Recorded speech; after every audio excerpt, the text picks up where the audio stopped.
Bonjour les pluches, on se retrouve aujourd'hui pour faire une pochette à histoire pour Kamishibai.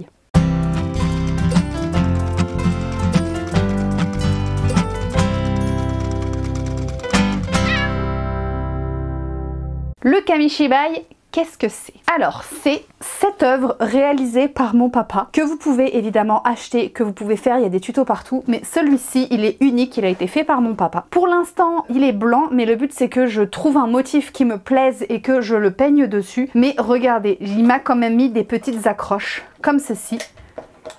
Pour que ça tienne, j'ai le droit à une poignée, enfin vraiment ce Kamishibai il est unique. Vous avez des exemples aussi en carton si jamais vous voulez, là c'est du bois, mon père a fait avec de la récup etc.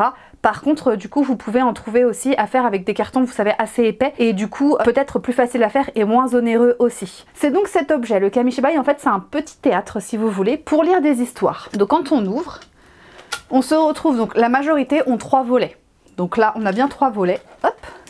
Je ne sais pas si vous allez bien voir, mais vous avez ici la magnifique histoire, les 3 petits cochons dessinés par mes soins. Et donc vous avez la partie histoire. Si je retourne mon Kamishibai, j'ai un trou ici pour lire le texte. Donc c'est-à-dire que là, j'ai les 3 petits cochons, donc c'est le titre, qui correspond donc au titre ici. Et donc, normalement, on est comme ça. Et ensuite, je vais tirer la première image.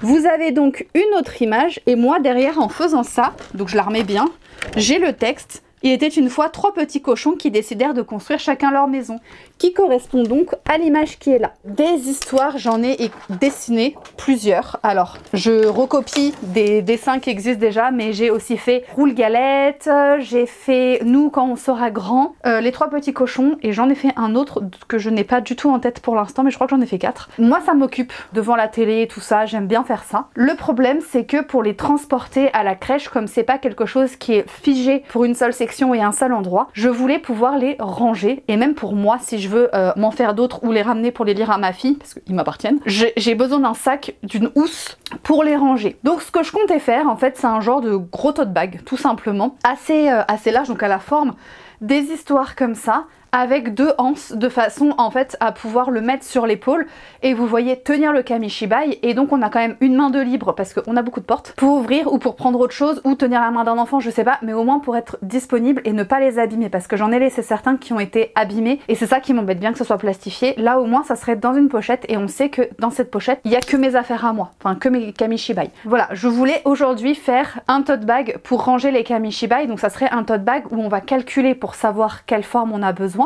et avec les petites anses donc pour pouvoir le transporter. Je pense même comme les feuilles ont toutes la même taille, je vais faire des bandes de tissu pour pouvoir les mettre ensemble à l'intérieur et quand on tire on n'ait qu'une seule histoire. Parce que l'élastique à force il craque. Donc je vais, si j'ai le temps, la motivation, faire juste des petits anneaux comme ça pour pouvoir les glisser dedans et donc avoir les différentes histoires. J'ai ce magnifique tissu qui vient du marché Saint-Pierre que j'ai depuis un moment, c'est un coton et j'en ai beaucoup et je l'utilise pas. Donc je me suis dit c'est très bien, j'ai besoin d'une grande quantité pour faire ce tote bag. Donc je vais, je pense, faire recto verso avec. Et sur le devant, je vais peut-être au moins écrire mon prénom. Je sais pas comment je vais le faire. Si je pense que je vais l'écrire et que je vais le broder à la machine si ça marche bien, comme j'avais fait pour ceux qui ont vu pour ma housse de parasol. Je pense que je vais faire ça. Et donc je pourrai ensuite transporter tous mes Kamishibai à la main. Donc on se retrouve de l'autre côté pour déjà la prise de mesure pour savoir la largeur, combien on veut que notre Kamishibai fasse en largeur. Donc je prends ma première feuille et je vais venir mesurer. Donc là on a environ, si je prends large, 43 cm sur 31. Donc je vais me le noter tout de suite. 43 x 31. Donc ça c'est ce qu'on veut comme corps sur notre tissu. On a donc nos 43 sur 31 cm. Sauf que comme je vous ai dit on va faire un petit peu un léger volume. On découpera des carrés d'à peu près 2-3 cm. 43 sur 31 et moi ce que je veux là c'est enlever un petit carré on va dire de 3 cm donc je rajoute 6 cm, bon on va arrondir à 50 hein, chiffre rond, et là 31 pareil je dois rajouter 6 cm donc ça fait 37, donc je vais avoir du 50 sur 37 cm. Je vais donc prendre mes mesures, voilà, donc pour le volume en bas comme je vous ai dit je vais venir retirer un carré de 3 sur 3 cm.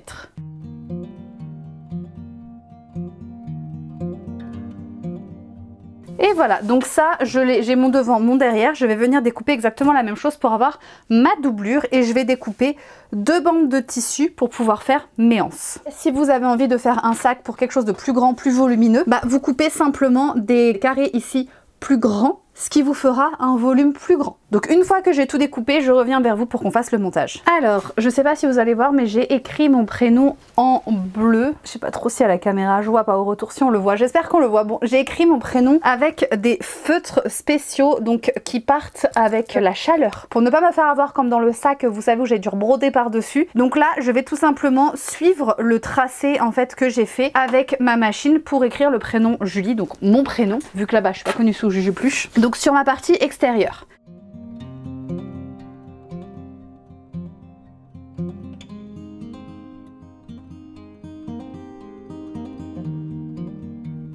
Et voilà, j'ai donné un petit coup de fer, donc on ne voit plus du tout les traces du stylo. J'espère que vous voyez dans le retour, je vois rien du tout. Donc ça, pour l'extérieur, ça reste assez discret. Je l'ai fait dans les tons rouges, donc ça ressort par rapport au motif quand même, mais ça reste quand même assez discret. J'ai du coup 2 autres parties pour faire la doublure, donc dans le même tissu, et pour faire le dos. Et j'ai découpé des anses. Alors les anses, vraiment, vous les faites à la taille que vous voulez. Là, j'ai fait une bonne largeur. C'est à vous de voir comment vous souhaitez porter le tote bag. Moi, j'ai pas fait... Enfin, c'est histoire que ça passe au-dessus de l'épaule, quoi. Vraiment, j'ai fait le test.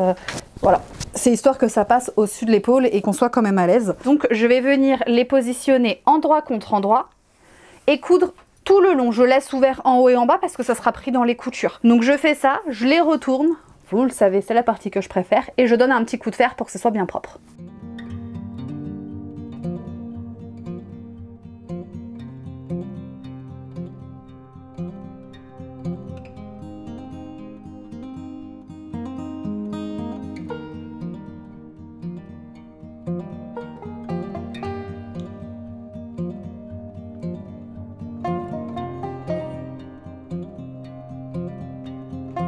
Alors à présent je vais tout de suite placer mes anses là où j'ai envie, donc je vais essayer de les mettre quand même à égale distance du bord. Je vais le placer là à 8 cm, tac, donc j'épingle, et de l'autre côté 8 cm aussi.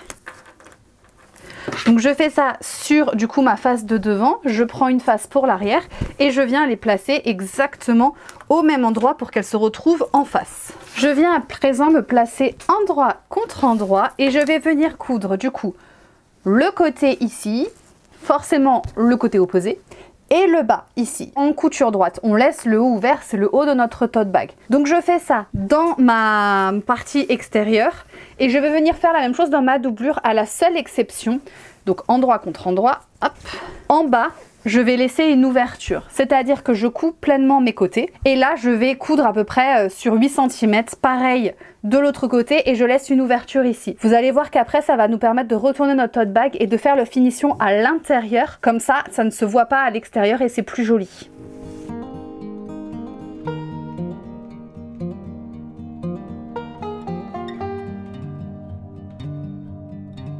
Alors, pour faire le volume, une fois qu'on est ici, vous allez tout simplement donc vous placer comme ça face à votre ouvrage et vous pincez les côtés.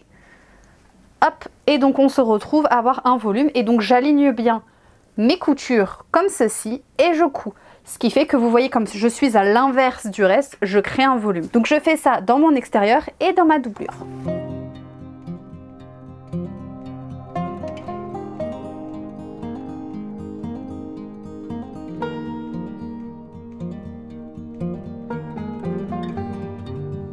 Donc j'ai mon extérieur avec mon prénom ici et je vais venir le glisser endroit contre endroit. Donc vous voyez que ma partie doublure, je ne l'ai pas retournée à l'intérieur. Hop, je fais bien attention de mettre les anses au milieu, prise en sandwich entre les deux couches. Et je vais venir coudre tout autour, donc en faisant bien attention de respecter là mes coutures sur les côtés pour que ça soit plus joli. Et je fais le tour tout en haut.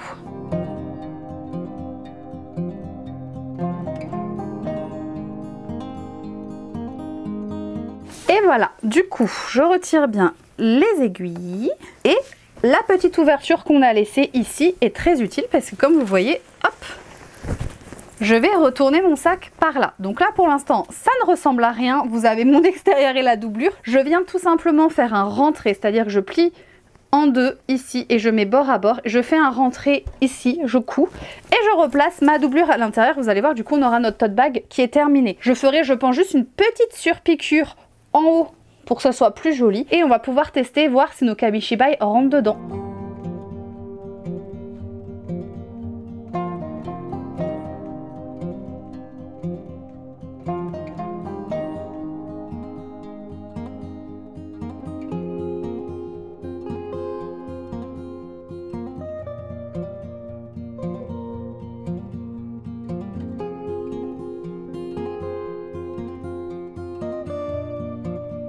Donc je vais maintenant m'atteler à faire, comme je vous ai dit, les petites bandes pour mettre autour. En fait, c'est exactement le même principe que pour ma hanche, c'est-à-dire que je vais coudre endroit contre endroit. Et c'est juste qu'après, je vais les coudre ensemble de façon très grossière, mais pour que ça tienne. Et voilà, alors je me suis fait une petite fantaisie en haut du sac. Vous voyez le point, un point un peu, je sais pas, vague, un petit peu. Je me suis dit c'est original, avec du coup... Donc mon prénom devant, la finition vous voyez sur le haut c'est joli, à l'intérieur j'ai ma doublure pareil et on voit pas la finition parce qu'elle est au fond. J'ai un petit peu là de volume pour mettre plusieurs Kamishibai. Alors voici donc mon Kamishibai avec la petite bande en tissu qui donc normalement ne va pas se détendre. Donc j'ai juste fait un petit point derrière. Je vous avoue que je me suis pas amusée à retourner, j'ai juste mis un côté sur l'autre côté et comme vous voyez j'ai fait un point zigzag, ça fait une petite déco en même temps. Donc forcément ça retient pas les pages si je l'attrape comme ça. Mais au moins rangé dans mon sac, toutes les histoires sont ensemble, on le met dans le Kamishibai, on lit, on remet la petite anse comme ça. Donc maintenant, je mets mon Kamishibai dans le tote bag, hop, ça rentre parfaitement, vous voyez qu'il y a encore des fils, il y a encore de la place pour en mettre d'autres, hein. Clairement c'est assez large. Si je le porte, comme vous pouvez le voir, j'ai les mains de libre, donc je peux tout à fait porter mon Kamishibai après ici à la main et aller m'installer dans le coin pour lire les histoires. Et donc tous mes Kamishibai avec la petite anse comme ça, on sait que ça va dans le sac, on sait que c'est à moi. Donc voilà, je suis satisfaite, c'était un petit tuto assez simple, mais vous voyez comment personnaliser, comment se faire un sac de transport pour n'importe quel objet au format que vous avez besoin. Là, le tissu est vraiment, il y a vraiment plein de couleurs, mais rien ne vous empêche de prendre des tissus unis et de les personnaliser comme vous voulez en plus pour vous amuser. Les trois petits cochons. Il était une fois trois petits cochons qui décidèrent de construire chacun leur maison. Le premier la fabriqua en paille. Le deuxième la fabriqua en bois. Et le troisième, le plus courageux, la fit en briques.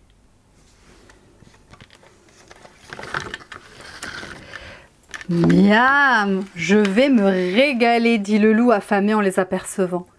Il souffla d'abord sur la paillote et toute la paille s'envola.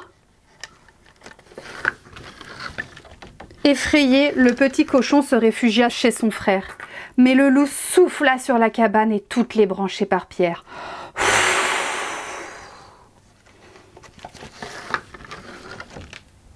Au secours! Le loup va nous dévorer! Crièrent les deux petits cochons chez leur frère. Soudain, ils écoutèrent. Le loup approchait. Il souffla très fort, mais cette fois, la maison de briques ne bougea pas. Fou de rage, le loup entra par la cheminée sans remarquer la fumée qui en sortait. Il tomba aussitôt dans la soupe brûlante préparée pour le dîner. Plouf!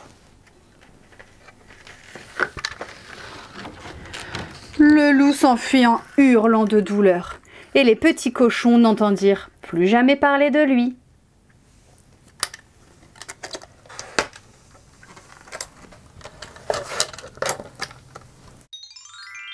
J'espère que cette petite vidéo vous a plu. Évidemment, si vous n'avez pas de Kamishibai, ça ne vous sert à rien d'apprendre à faire à ce format-là, mais au moins vous avez compris comment ajuster un tote bag à votre besoin personnel. Moi, je vous dis, n'oubliez pas que tout ce qui est fait avec amour est toujours mieux fait. Et on se voit la semaine prochaine.